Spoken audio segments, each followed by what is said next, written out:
Hola, Om Swastiastu dan salam kebajikan untuk kita semua. Dan semoga kawan semuanya selalu mendapatkan hari yang cerah dan diberi rezeki yang melimpah. So, kali ini Mimin akan membawakan narasi film berjudul Heavenly Sword and Dragon Saber 2 dan bercerita tentang petualangan Tyobuki dalam mengalahkan biksu jahat bernama Shin Quan yang berencana untuk menghancurkan sekte-sekte besar di dunia persilatan. Petualangan ini akhirnya membawanya dalam pusaran intrik dan cinta segitiga antara tiga wanita yang menyukai Tyobuki. Penasaran dengan kisah serunya? Yuk kita mulai intronya. 1, 2, 3.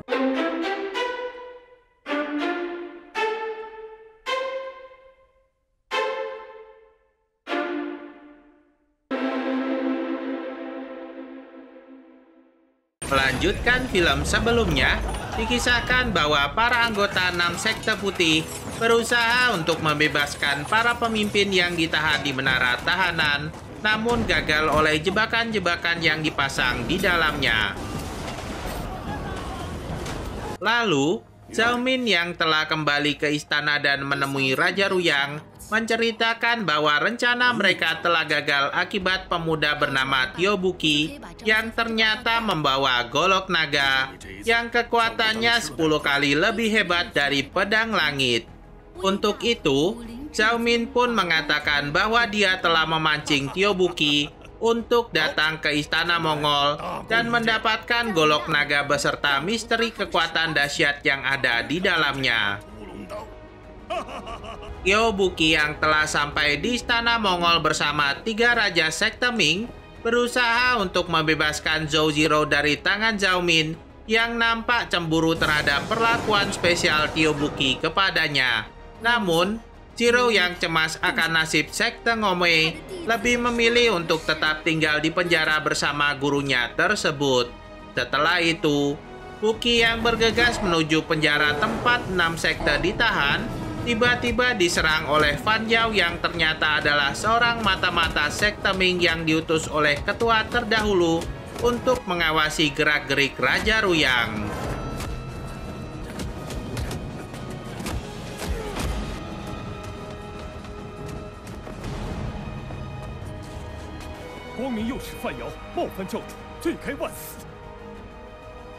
Dari situ, mereka pun menyusun strategi untuk mendapatkan penawar dari racun pelemah tulang yang dibawa oleh duo tapak es.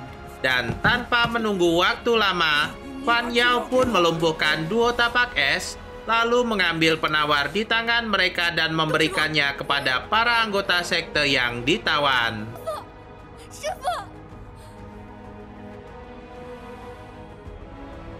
Sementara itu di dalam sel tahanan, biksuni jahat yang khawatir Zhou Ziro dan Tyobuki akan menjalin hubungan spesial memaksa Zhou Ziro bersumpah untuk tidak menikahi Tyobuki, dan jika dia ingkar, maka seluruh keturunan mereka akan sial 7 turunan. Lalu setelah Ziro selesai berjanji, biksuni jahat pun memberikan posisi ketua Ngome kepada Ziro dan mengungkapkan rahasia jurus terkuat yang berada di balik golok naga dan pedang langit. Di luar menara penjara, Zhao Tong, kakak Zhao Min yang telah mengetahui bahwa Fan Yao adalah pengkhianat, memerintahkan anak buahnya untuk membakar penjara tersebut dan tidak menyisakan siapapun di dalamnya. Melihat keadaan mereka yang sudah terkepung, Fan Yao pun memanggil bala bantuan untuk menyelamatkan mereka dari penjara hingga semua tahanan pun berhasil dibebaskan. Sayangnya, api sudah menghancurkan bagian dasar menara dan mereka pun hanya bisa memanjat ke bagian atasnya saja. Keadaan itu akhirnya memaksa Buki untuk berbagi tugas dengan tiga raja sekte Ming yang bertempur melawan para pasukan Mongol. Sementara Buki sendiri menyelamatkan satu persatu tahanan dengan jurus membalikan langit dan bumi. Semua berhasil diselamatkan kecuali dua orang yang masih tertinggal, yaitu Biksuni jahat dan duo tapak es yang ternyata mencari kakaknya sampai ke atas menara, hingga bentrokan pun tak terhindarkan. Dan saat mereka berdua jatuh dari atas menara, Buki pun teringat masa lalunya yang tragis, hingga dia pun membiarkan tapak es mati terbakar di menara. Lalu, saat akan menolong Biksuni jahat, rupanya sang Biksuni tak mau diselamatkan, yang akhirnya menyebabkan sang ketua Ngomei tewas di tempat. Kaburnya 6 sekte aliran putih rupanya membuat murka Raja Ruyang kepada Zhao Min. Dan akibatnya, rencana komando dari sang putri Mongol diberikan kepada Xin Quan untuk dapat menaklukkan kembali semua sekte dunia persilatan. Meskipun Zhao Min telah dicopot jabatannya oleh Raja Ruyang, dia pun tetap menjalankan rencananya semula untuk mengungkap misteri dari dua senjata dahsyat tersebut. Untuk itu, Zhao Min pun menemui Tio Buki dan mengajukan permintaannya yang kedua untuk meminjam golok naganya dan mendapatkan jurus dahsyat yang tersembunyi di dalamnya. Rupanya, permintaan itu disanggupi oleh Tio Buki, hanya saja dengan syarat bahwa Singa Emas memberikan izin untuk melakukan hal tersebut. Dan akhirnya, Buki pun mengajak Zhao Min ke Pulau Api dan Es untuk menemui Raja Singa Emas agar mendapatkan izinnya secara langsung. Di tempat lain, telah terjadi perseteruan hebat antara murid tertua Ngomei bernama Ding Minjun dengan Zhou Ziro tentang siapa yang pantas menjadi ketua, hingga terjadilah pertarungan antara mereka. Buki yang melihat pertarungan itu berniat menyelamatkan Ziro dengan cara berpura-pura menjadi algojo dari Zhao Min yang ingin menghancurkan pemimpin 6 sekte yang tersisa. Di tengah-tengah aksinya, Zhao Min pun menantang salah seorang dari Ngomei yang berani menenggak racun yang dibawanya untuk menyelamatkan seluruh sekte agar tidak dibinasakan olehnya. Dan benar saja, Zhou Ziro pun langsung menenggak racun itu, sementara anggota Ngomei lainnya dapat dibebaskan. Akhirnya, Ziro pun terbangun dibawa oleh Tio Buki ke Pulau Api dan Es bersama dengan Zhao Min dan Xiao, 3 gadis cantik yang sama-sama menaruh hati pada Tio Buki. Sesampainya di Pulau Api dan Es, Buki tiba-tiba mendengar suara auman singa yang dikira adalah ayah angkatnya. Dan saat Buki menghampirinya, rupanya orang itu bukanlah Singa Emas yang langsung menyerang Buki dengan senjatanya yang aneh dan ajaib.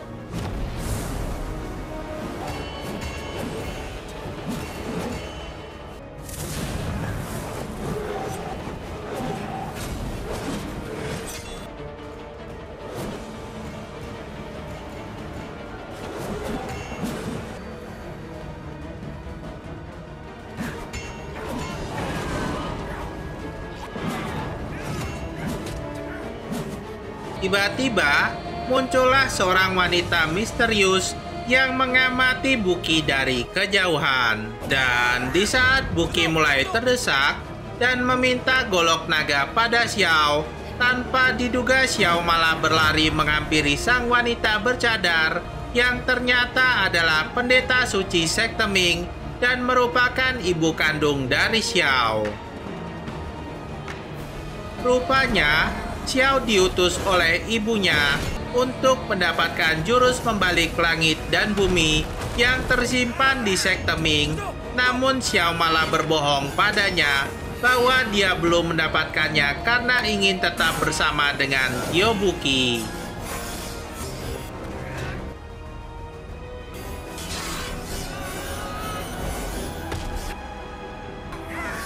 Pendeta suci akhirnya mengancam Tio Buki jika dalam 24 jam dia tidak memperlihatkan jurus membalik langit dan bumi padanya, maka dia akan menghancurkan kapal yang dimiliki Buki hingga mereka akan terjebak di pulau api dan es selamanya. Jin pun berpindah pada Buki yang akhirnya bertemu dengan Raja Singa Emas. Lalu kemudian pada pagi harinya, rupanya Xiao berubah pikiran dan membawa kembali golok naganya kepada Tio Buki.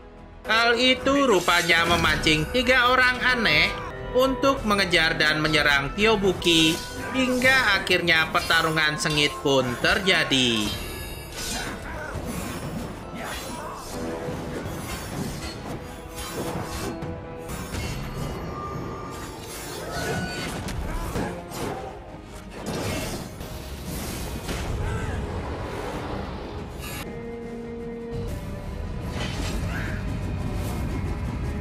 Secara tidak terduga, pertarungan itu rupanya membuat Buki berhasil mengkopi jurus roda api dari 3 orang aneh.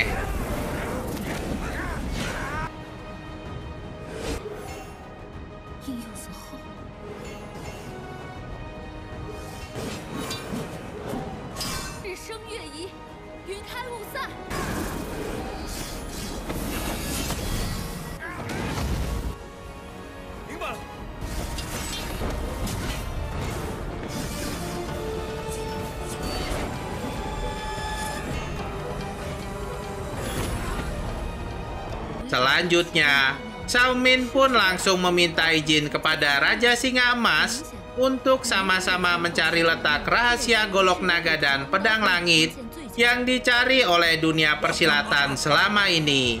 Dan saat mereka bersama-sama mencarinya, tetap saja mereka tidak bisa menemukan letak rahasia tersebut.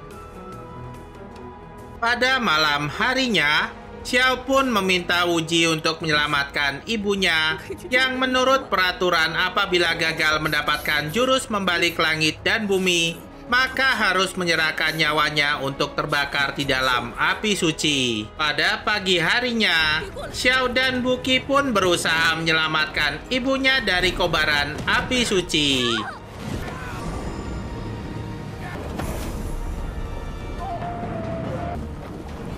Lalu, sebagai langkah terakhir untuk menyelamatkan ibunya, Xiao pun mengaku bahwa dia telah mengetahui jurus membalik langit dan bumi yang dikuasai oleh Buki. Dan tidak hanya itu, Xiao pun harus rela menggantikan ibunya menjadi seorang pendeta suci yang tidak boleh mengenal laki maupun menikah, hingga Xiao pun terpaksa berpisah dengan Tio Buki. Pada malam harinya, Buki, Xiaomin, dan Singa Emas meminum arak yang dibawa oleh Xiaomin untuk sekedar menghilangkan penat, dan hal itu akhirnya membuat Buki tidak sadarkan diri. Keesokan harinya, Buki hanya mendapati dirinya yang sendirian tanpa Xiaomin dan Singa Emas. Lalu, di sana Buki hanya menemukan Shiro yang pingsan yang langsung diselamatkan olehnya. Shiro pun mengatakan bahwa Xiaomin lah yang telah membubuhkan racun dalam arak mereka dan kini telah membawa lari golok naga di tangannya. Sejurus kemudian, Shiro pun menyatakan cintanya kepada Tio Buki dan mereka pun melewati malam dengan bercinta. Keesokan harinya, Buki telah kembali ke sekte Ming dan merencanakan pernikahan bersama Shiro.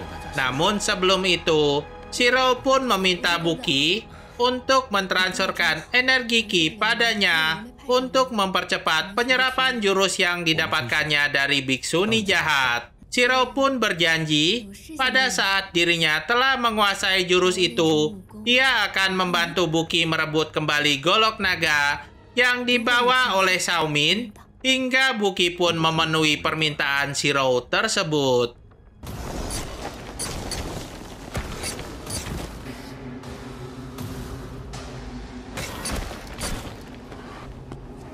Sementara itu di sekte Ngomei, Ding Minjun yang akan dinobatkan sebagai ketua tiba-tiba diserang dan dibunuh oleh Qingsu sang pengkhianat udang yang berkata bahwa dia ingin menaklukkan 6 sekte aliran putih.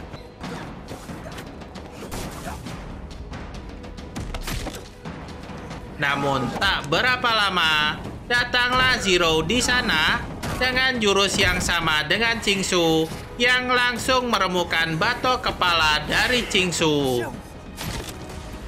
Tibalah hari pernikahan dari Buki dan Zero.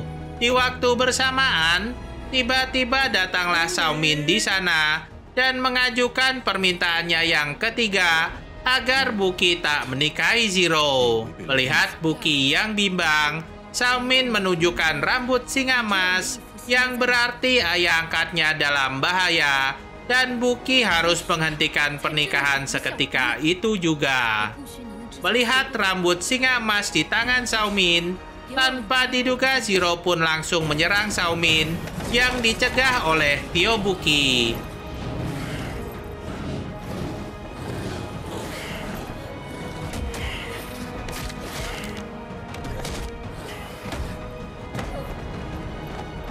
Zero yang terbakar amarah karena Tio Buki yang lebih memilih menyelamatkan ayah angkatnya, akhirnya bersumpah untuk membuat perhitungan dengan Tio Buki. Xiaomin pun akhirnya menceritakan yang sebenarnya terjadi, bahwa Zero lah yang membubuhkan racun dalam arak mereka dan mencuri golok naga serta pedang langit. Ternyata, Zero telah mengetahui rahasia di balik dua senjata tersebut lewat rahasia turun-temurun yang diberikan biksuni jahat kepadanya. Zero juga hampir saja membunuh Xiaomin, hingga akhirnya sang putri berhasil melarikan diri dengan menceburkan dirinya di tengah lautan. Mendengar hal itu, akhirnya Buki pun sadar mengapa Zero memintanya menyalurkan energi Ki padanya, yaitu untuk mempelajari jurus 9 Yin yang sangat dahsyat. Xiaomin juga mengatakan kepada Buki bahwa singa emas ditawan oleh Zero di dalam ruangan bawah tanah sekte Ngome untuk mengelabui mereka semua. Xin Quan yang mengetahui bahwa Zero telah bermusuhan dengan Tio Buki, lantas mengajak Zero untuk menghancurkan Buki dan anak buahnya. Lalu, disusunlah rencana dengan menggunakan singa emas sebagai umpan untuk memancing Tio Buki datang ke sana. Untuk itu, Zero pun mengadakan pertemuan akbar antar sekte aliran putih, di mana dia mempersilahkan para pendekar yang memiliki dendam terhadap singa emas untuk membantai sang singa. Mendengar kesombongan Zero, tentu saja anggota sekte Ming tidak terima dan langsung bergerak ingin membebaskan singa emas. Zero yang telah berubah menjadi wanita iblis tentu saja mencegah hal itu dengan jurus 9 Yin-nya hingga pertempuran pun tak terhindarkan.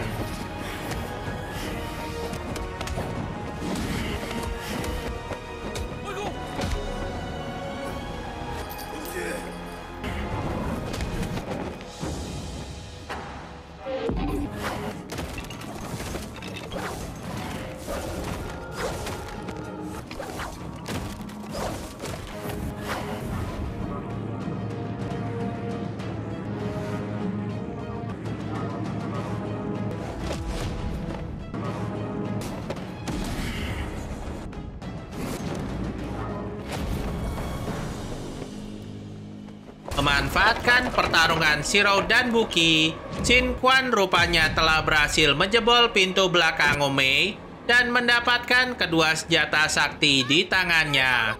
Hal itu tidak dibiarkan oleh Zero yang menyerangnya, namun kalah jauh oleh kesaktian dari Xin Quan yang menguasai jurus tubuh Buddha emas.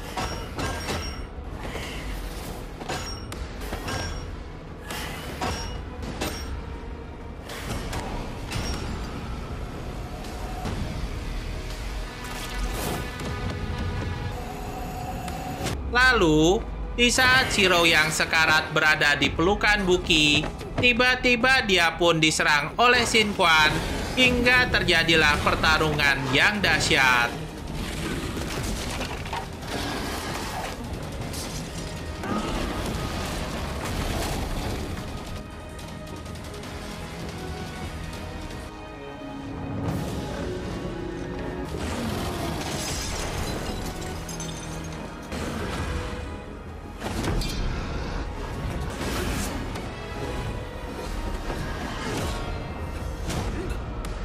Kemudian, tanpa diduga, datanglah 3 orang aneh bersama sang pendeta suci yang kali ini membela Buki dan meminjamkan 3 senjata saktinya untuk melawan Xin Quan.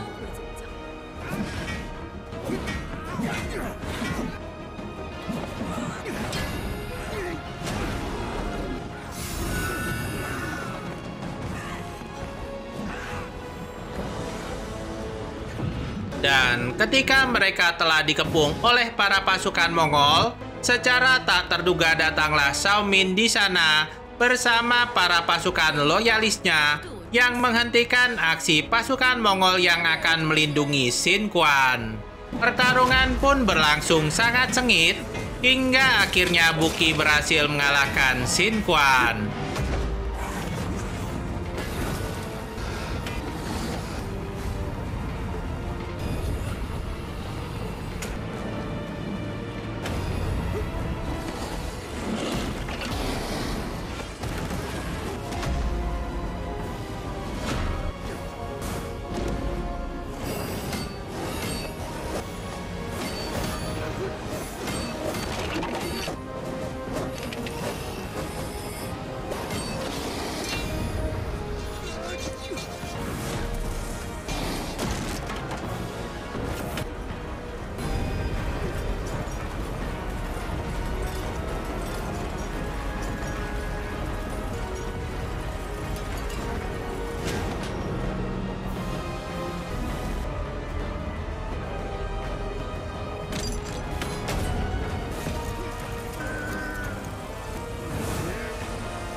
Dan saat kekuatan Xin Quan telah musnah, giliran singa emas yang menghajar Xin Quan untuk membalaskan dendam keluarganya yang dibunuh.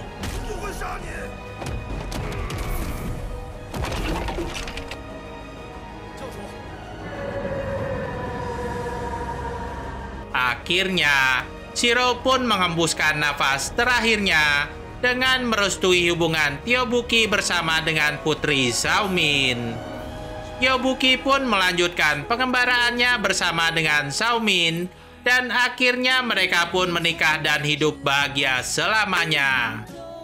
Dan film pun dinyatakan berakhir. So, bagaimana tanggapan sobat film tentang narasi barusan? Semoga bisa menghibur hati dan jiwa sobat film ya. Dan sebelum Mimin pamit, jangan lupa buat like, komen, dan subscribe agar Mimin terus semangat untuk upload video terbaru. Akhir kata dari Mimin, selalu berbuat baik sesama manusia. Om Santi Santi Om.